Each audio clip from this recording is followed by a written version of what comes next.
መገኖሎ መጀንግሽን ደብረ ከርቤ ግማ የማርንጎቻነሽ ይደር ወተት ኮሜዲያን ልጅ ያሬድ የኢሬቻ በዓል ዝግጅት በቢሾፍቱ ሆራ ፊንፊኔ ሐይቅ ዳርቻ ሲገኝ ያልተጠበቀ ነገር ገጥሞታል።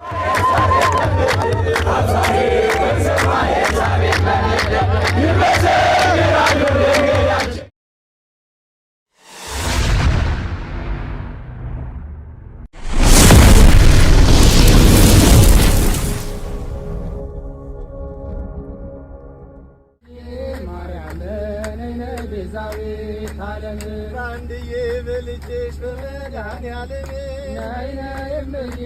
ማርያም ነይ ቤዛዊት ዓለም የማርንጎቻነሽ ይደር ወተት የማርንጎቻነሽ ይደር ወተት ሁላችንና ኪዳነ ምሕረት ነይ ማርያም ነይ ማርያም ነይ ቤዛዊት ዓለም እግዚአብሔር ወልድ እናት የመድኃኔዓለም ነይ ማርያም ነይ ቤዛዊት ዓለም አብ እሳት ወልድ እሳት መንፈስ ቅዱስ እሳት አብ እሳት ወልድ እሳት መንፈስ ቅዱስ እሳት እባክህ አምላኬ ይህችን ቀን ቀድሳት ነይ ማርያም ማርያም ነይ ቤዛዊት ዓለም ባንድዬ በልጅሽ መድኃኔዓለም ነይ ማርያም መስከረም 21 2018 ዓ.ም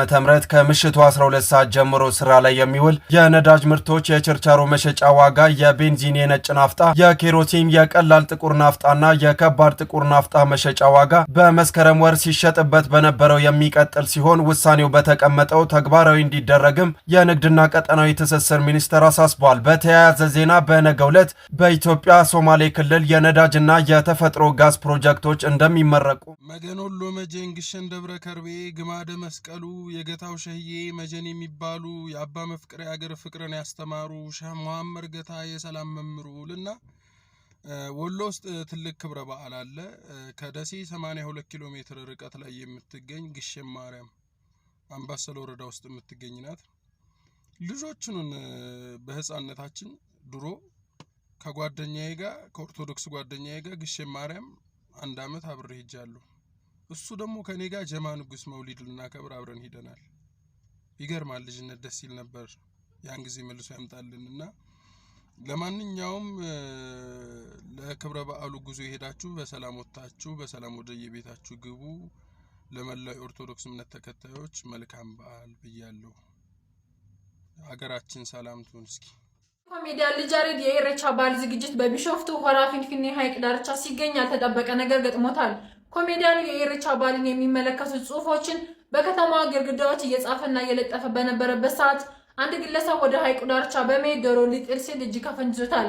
ይህን ድርጊት የተመለከተው ልጅ ያሬድ እነዚህ ናቸው የኢሬቻ በዓልን ወደ ሌላ ነገር የሚቀይሩት በማለት በግልጽ ተቃውሟል። በዓሉ ከባህላዊና ሃይማኖታዊ ይዘት ውጪ ወደ ሌላ ነገር ለመቀየር የሚደረጉ ሙከራዎች ተቀባይነት የላቸውም ሲል አሳስቧል። ይህን ቪዲዮ ተመልከቱና እዛ ላይ ሀሳብ ሰጣለሁ። እስቲ ቪዲዮ ኒት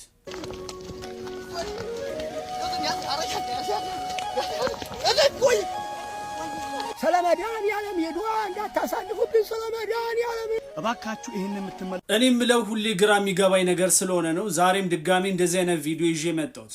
አሁን ይሄ ምን አይነት ነገር ነው? ወይስ ምን ማለት ነው? ይሄ ለቤተክርስቲያን ማዘን ማለት እኮ አይደለም። አሁን በዚህ ደረጃ እኚህን ሰው እንዲያንከባልላችሁ አንተም እየተንከባለልክ ብትሞቱ ቤተክርስቲያን ለማሰረ ገንዘብ እንሰበሰባለን ብላችሁ ድጋሚ ለእናንተ ሊሰበሰብ ነው? አይኑ ይሄን እያደረጋችሁ ያላችሁ ለኪሳችሁ እንደሆነ የታወቀ ነው። ይሄ ምንም ወደኋላ የምንለው ነገር አይደለም፣ የምንደባበቀው ነገርም አይደለም፣ ኃጢያትም አይደለም። ምክንያቱም በቅርበት ስለምናውቃችሁ ይሄን ሁሉ መስዋዕትነት እየከፈላችሁ ያላችሁት ለቤተክርስቲያን ሳይሆን ለግል ጥቅም ነው። በነገራችን ላይ ይሄን ቪዲዮ እያያችሁ ያላችሁ ሰዎች ካላችሁ በጠቅላላ ማለት ነው በሶሻል ሚዲያ ላይ ለቤተክርስቲያን ማሰሪያ ተብሎ ከሚሰበሰቡ ገንዘቦች 95% ግለሰቦች ኪስ የሚገባ ነው። ቤተክርስቲያን እጅ አይገባም። አብዛኛው በሚባል መልኩ በሼር ነው የሚሰራው። ቤተክርስቲያንን ላስተዋውቅልህ ከዛ በኋላ እናንተ ደግሞ ትሰጡኛላችሁ እሺ ከዛ ሚዲያ ላይ ይወጣሉ እንዴው ስለ ድንግል ማርያም ብላችሁ የድንግል ማርያም ወዳጆች ይባላል ይለቀሳል ወይን ደግሞ የድንግል ማርያም ቤቷ አንተኖ ግርግዳው እንደዚህ ሆኖ አንተ በሞቀ ቤት ውስጥ ተኛለህ ወይ ኦርቶዶክስ ሆነ ምናምን ከዛ መምናኑ ደግሞ በጣም በቃ ስለሚያዝንና የድንግል ማርያም የእግዚአብሔር ፍቅር ስላለው የቤተክርስቲያን ፍቅር ስላለው ገንዘቡን አውጥቶ ይሰጣል ከዛ ይሄ ወጥቶ ሶሻል ሚዲያ ላይ ያስተዋወቀው እሱም ይተከማል የተወሰነ ሳንቲም ደግሞ ለነሱ ይሰጣቸዋል ከዛ በኋላ የቤተክርስቲያኑ ይሰራል የተባለው በአግባቡም አይሰራም ይሄን ስላችሁ ሁሉም ይበላሉ ይያልኩ አይደለም በትክክለኛ መልኩ ለቤተክርስቲያን የሚደክሙ ወንድሞች አሉ ከነዛ መካከል አቤኔዘር ወንድሜ ነው አቤኔዘርን ሁላችሁም ታውቁታላችሁ ለራሱ ኪስ አይደለም ከራሱ ኪስም አውጥቶ ስንት በራው ውስጥ ሄዶ እንዲ ቤተክርስቲያንን የሚያሳንጽ በአመት 5 6 7 ቤተክርስቲያኖችን የሚያሳንጽ ወንድም አለ ሌሎችም ወንድሞች አሉ ነገር ግን አብዛኞቹ በሚባል ደረጃ 95% የሚሆኑት ግን እመኑ ለቤተክርስቲያን ገቢ ማሰባሰቢያ ሲሰሩ መጀመሪያ ኮሚሽናቸውን ወይን ደግሞ ለነሱ የሚያገኙትን አስበውና ቤተክርስቲያናትም ሊደገፉ ሲፈልጉ ቅድሚያ ለነዚህ ልጆች ከፍለው ነው የሚያሰሩት ይሄን ኡነታ መደበቅ አያስፈልግም ስለዚህ ባካችሁ እንቺን ቤተክርስቲያን ሲሆን በራሳችን ኪስ እንዲሁም ደግሞ ነፍሳችንን ጭምር ሰተን ልናገለግላት ይገባል እንጂ ከቤተክርስቲያን እኩል ገንዘብ እየተወሰደ ከዛ ደግሞ መጣችሁ በዚህ ደረጃ እንዲየተንሸራተታችሁ አቅመ ደካማ የሆኑ ሰዎችን እንዲ ሊሞቱ እየደረሱ በሚመስሉ መልኩ እየቀረጻችሁ ይሄን ሁሉ መከራትዩ ገንዘብ እንደምትበሉ እናቃለን ከቤተክርስቲያን እኩል እንደምትካፈሉ እናቃለን ስለዚህ ዝም ብላችሁ ቆማችሁ ለቤተክርስቲያን ብላችሁ ለምኑ እግዚአብሔር ልቦናችሁን እስከሚመልሰው ከዛ ውጪ ግን እነዚህ ምንም ማያውቁ እንደው የዋህ የሆኑ ሰዎችን ግን በዚህ ደረጃ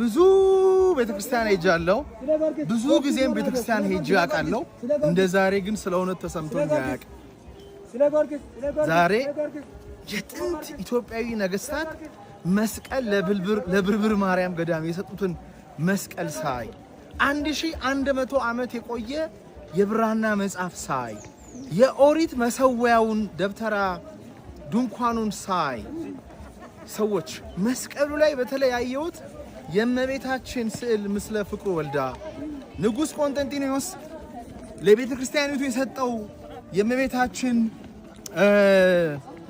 ምስለ ፍቅሩ ወልዳን ምስል ሳይ የተለያዩ የቅዱስ ያሬድ ጽናጽል የአቡነ አረጋዊ 40 ምንጮቹን ባርከው ያስፈለቁበት መስቀል የእግዚአብሔር ድልድይን ያስፈለቁበት አባይና ጫሞን የከፈሉበትን መስቀል ሳይ ብዙ ሰዎች እንደ ታቦት የሚያዩት አንዲት ስዕል አድኗለች ዝናብ ሲጠፋ እዚያ አካባቢ ይዘው ይወጣሉ ዝናብ ይዘንባል ሲበዛም ይወጣሉ ያቆማልና ስለ እውነት ነው ምላችሁ ኢትዮጵያዊ ሆናችሁ ኦርቶዶክስ ሆናችሁ ኢትዮጵያም ሆናችሁ እዚህ ቦታ ኑና እዩ በተለይ ሙዚየሙን ጎብኙትና ምን ያህል ሀገር እንዳለን ምን ያህል መሪዎቻችን ለእግዚአብሔር ቀናይ እንደነበሩ ምን ያህል ህዝባችን ከእግዚአብሔር ጋር የተጣመረ የተሰናሰነ ታሪክ እንዳለው ትገነዘባላችሁ በቃል መግለጽ አልችልም እመቤቴ ድንግል ማርያም ይሄንን እንዳይ ስላደረገችልኝ በጣም ነው ማመሰግነው ጌታዬ መድኃኒቴ ኢየሱስ ክርስቶስ ከልብ አድርጌ ነው ማመሰግነው የሚገርም ቀን በህይወቴ አሳልፌያለሁ በእውነት አስቤ ደግሞ አይደለም የመጣሁት ዶክተር ሮዳስ አርባ ምንጭ ተገኙ እኔ ዛሬ ነበር ወደ አዲስ አበባ የምመለሰው አይ ካንሰል አድርጌ እሳቸውን ማስጎብኘት አለብኝ ብዬ ነበር አርባ ምንጭ እና ድንገት የቴት ልንጎበኝ ሲሉ ብርብር ማርያም በጫወታችን መካከል ተነሳች ዛሬ ንግሷ ነው መጣን ይሄው ጠርታን ራሷ ናት ያመጣችን እኔ ዶክተር ሮዳስ አሉ ቲሞቼ አሉ ዶክተር ጌትነት አለ እግዚአብሔር ይመስገን ልዩ ቀን ነበር ብቻ እንኳን አደረሰን